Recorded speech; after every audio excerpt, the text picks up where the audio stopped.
दरवर्षीप्रमाणे यंदाही होळीच्या पावन पर्वानिमित्त परतवाडा येथे आदिवासी बांधवांसाठी भव्य मोफत भोजन तसेच निशुल्क आरोग्य शिबिराचे आयोजन करण्यात आले। सामाजिक बांधिलशी जपत मेळघाटातील दुर्गम भागातील नागरिकांच्या सेवेसाठी राबविण्यात आलेल्या या उपक्रमाला उत्स्फूर्त प्रतिसाद मिळाला। या कार्यक्रमाला नवनीत राणा यांनी विशेष उपस्थिती दर्शवत मेळघाटवासियांशी संवाद साधला।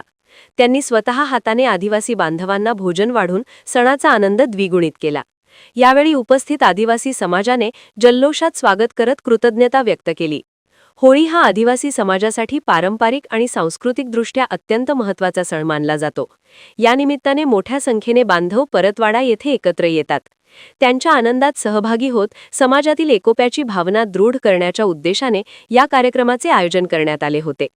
कार्यक्रमादरम्यान आयोजित आरोग्य शिबिरात तज्ञ डॉक्टरांच्या पथकाद्वारे आदिवासी मजुरांची सखोल वैद्यकीय तपासणी करण्यात आली। रक्तदाब, मधुमेह, हिमोग्लोबिन यांसह विविध सामान्य आजारांची तपासणी करून गरजू रुग्णांना मोफत औषधांचे वितरण करण्यात आले। दुर्गम भागातील नागरिकांना दर्जेदार आरोग्य सुविधा उपलब्ध करून देण्याच्या दृष्टीने हा उपक्रम अत्यंत महत्त्वपूर्ण ठरला। याप्रसंगी केवलराम काळे तसेच अचलपूर परतवाडा नगराध्यक्षा रुपाली मथाणे यांची प्रमुख उपस्थिती होती। मान्यवरांनी उपस्थितांना होळीच्या शुभेच्छा देत सामाजिक सलोखा, परस्पर सहकार्य आणि एकात्मतेचा संदेश दिला। कार्यक्रमाला मोठ्या संख्येने आदिवासी बांधव, महिला, युवक व स्थानिक कार्यकर्ते उपस्थित होते। सामाजिक उत्तरदायित्व जपत सण साजरा करण्याच्या या उपक्रमाचे सर्व स्तरातून कौतुक व्यक्त करण्यात येत आहे। दरवर्षी मी माझे मेळघाटामध्ये मैका म्हणतो, तो मैक्याचा पूर्ण फर्ज जे असते मुलीचे ते मी वेळोवेळी निभवताना लोक मला पाहते आणि ती प्रेम आहे माझं, ते नेहमी तसंच कायम राहणार। आजची परंपरा आहे जी कायम ठेवलेली आहे केवलराम काळे यांनी, जी अन्नदानाची आता दरवर्षी आपण भेट देतात। दरवर्षी जेव्हा आमचे प्रवासी लोक, मजदूर वर्ग जेव्हा दुसरे गावातून, राज्यातून परतवाडा या शहरामध्ये येतात आणि इथून बस आपल्या आपल्या गावासाठी जेव्हा जातात, तेव्हा मधातचे वेळ असते त्यांची जेवणाची, हा सगळी वेळ जे दरवर्षी प्रमाणे सगळे सेवा देतात। आमचे केवल भाऊ आहे, त्यांनी जे आरोग्याचं शिबिरी ठेवला गेल्या 2 दिवसापासून, आज दुसरा दिवस आहे, उद्या तिसरा दिवस आहे, तर याच्यामध्ये बरेचसे चेकअप्स जे मेळघाटाचे आमच्या लोकांना आवश्यक आहे त्याच्यामध्ये चेकअपही होत आहे। मला वाटतं याच्यापेक्षा पुण्य काय होऊ शकतं। भगवा मागण्याची परंपरा आहे, आपण काय आवाहन करणार जिल्ह्यामध्ये जेव्हा लोक दाखल होतात मेळघाटामध्ये? मला वाटते जे लोक होळीसाठी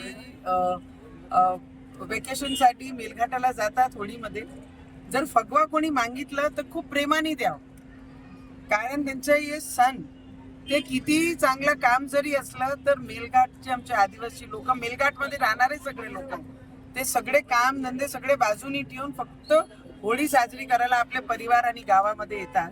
आणि आपण जर या फेस्टिवलसाठी मेळघाटामध्ये येत असन ॲज अ टुरिझम म्हणून, तर नक्की आपल्याला विनंती आहे त्यांना फगवा देऊन त्यांचा मान सन्मान करून आपण त्यांचे रंगामध्ये एन्जॉय केला पाहिजे, एवढं सगळ्यांना विनंती करते। आणि सगळ्यांना आपले व्ह्युअर्सला सगळ्यांना मनापासून रंगपंचमीची, होळीची मनापासून खूप खूप शुभेच्छा देते।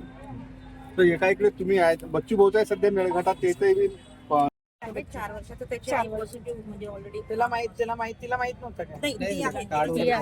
अरे माहित होतं ना। नाही, बाळाला आहे म्हणून नाही, बाळाला माहित नव्हतं, म्हणजे आई आहे, आई म्हणून बाळा तो पॉझिटिव्ह निघाला। पहिले आईचं म्हणजे डायबिटीज ही आहे का? नाही, फक्त बीपी आणि सिकल सेल जनरल चेकअप। अच्छा, 3 दिवस आहे। काल किती झाले मग? काल 62 झाले, 62 आणि ANC होते, PNC।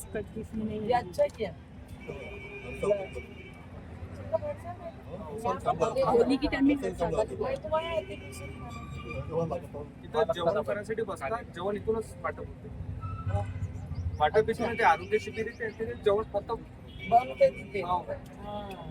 कल पे है ना, कल लास्ट, हम तो आदिवासी लोग कहते हैं हमारे ड्यूटी लगा है।